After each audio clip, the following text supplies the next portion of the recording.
Yan pala yung trabaho ng stillman. Oo, ganito talaga.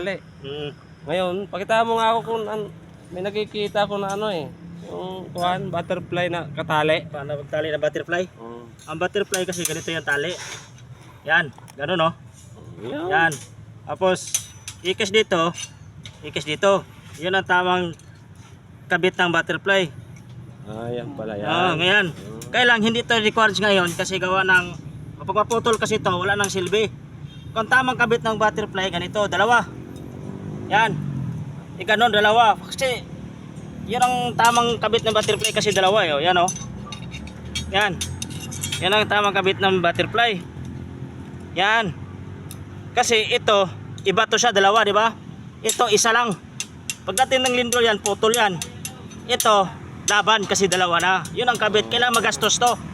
Kailangan, ang ano ngayon, yung common talagang kabit, ito na lang talaga. Ito, kahit saan ka pumunta, maano man, kumpanya, ito talagang inano ngayon, paano pagkabit ng, tamang tali. Ganito na talaga lahat ng ginagamit ngayon. Ayan guys, kung mga baguhan pa lang dyan, ito na talaga ngayon gamit. Kung butterfly gusto nyo, ito matibay yan.